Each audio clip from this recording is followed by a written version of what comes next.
The new AMD RX 7800 XT is out on the market right now, so in this video you will find, in my opinion, the best price to performance PC that you can build with this GPU. Also, I will tell you the average performance, that way even if you're a beginner you are able to understand what this GPU is capable of doing, and I will give you my opinion on this new RX 7800 XT as well, but it's going to be in broad terms, so if you want to see a more technical analysis, then I recommend you watching these GPU reviews from Gamers Nexus and also Hardware Unboxed. However, this video will be about the best value PC build with this GPU included. You will have the links to all of the components down below in the video description. That being said, let's start. And before we dive into the GPU and give you my opinion as well with the estimated performance, we are talking about the CPU. Here I picked the AMD Ryzen 5 7600 because I think it's going to be a great pair with the 7800 XT, and because you are on the AM5 platform, you have a future-proof system where you will be able to install new CPUs down the line without the need of a motherboard upgrade, which is nice to have. Then for the CPU cooler, we have the Thermalright Assassin X. This one is just a $20 cooler that is going to get the job done with the Ryzen 5 7600 and it's going to maintain the noise levels down. Then for the motherboard, we have the MSI Pro B650M Wi-Fi Micro ATX motherboard. If you don't need Wi-Fi included because you will have your PC connected directly to your Ethernet cable, then you can actually save around $30 and you will have a motherboard with no Wi-Fi down below as well. And trust me when I say that motherboard alternative is going to be enough for this build, so every feature from the other motherboard is going to be great, but it just doesn't have Wi-Fi. And for the memory kit, we have the Team Group T-Create Expert 32GB of RAM kit of DDR5 memory. This is going to be enough not only for gaming but also for content creation and streaming. Then for the storage, we have the MSI M450 1TB of Gen 4 SSD, which is the standard for gaming nowadays. Now, if you're going to download really heavy titles, then I do recommend you upgrading to 2TB, but 1TB is usually enough for gaming. And then for the graphics card, we have the RX 7800 XT, which in terms of gaming performance is actually going to be really similar as the 6800 XT and the RTX 4070, just slightly better at around 3% faster on rasterized performance than the RX 6800 XT and 6% faster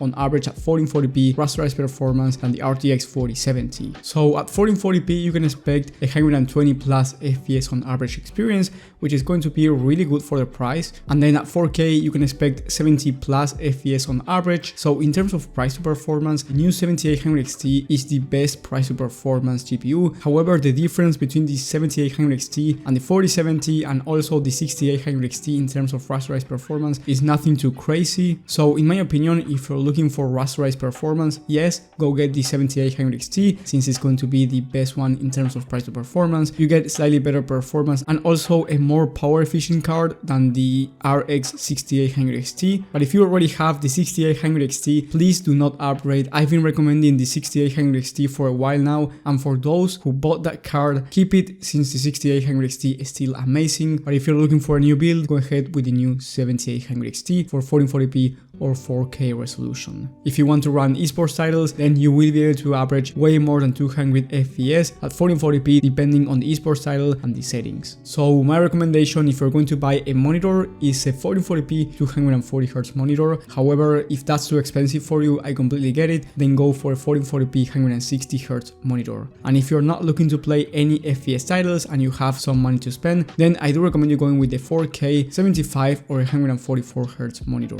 And then for the rest of the components, we have the case in the Big Phoenix Nova Mesh Micro ATX case, which is really good since it comes with 3 pre-installed fans and a beautiful front mesh panel. The airflow is going to be great. And then for the power supply, we have the Corsair RM750E. This is a 750 watt 80 plus gold power supply, which is going to be plenty of wattage for this build, and is also an A-tier rated unit, meaning that it's going to have the best quality out there. And the most important part, your PC will not explode. So in terms of pricing, the total price for this system when I'm recording this video is $1,167. Maybe when you're watching this it's a bit more expensive or a bit cheaper in the links in the description, but I think for around $1,200 you are getting an amazing 1440p and 4K gaming experience with a future-proof system as well. So I actually recommend you buying this system if you're looking for gaming. Now you can get away with $1,000 and get the 7800 XT as well. So this one is not the cheapest PC that you can get for the 7800 XT, but rather the best value one. So if If you have a different budget and you want the 7800 XT or maybe a different graphics card at a lower price, I do recommend you asking me for personal PC help or watching my video about the best PC builds for every single budget. You will have that one in the top right of the screen and the link for personal PC help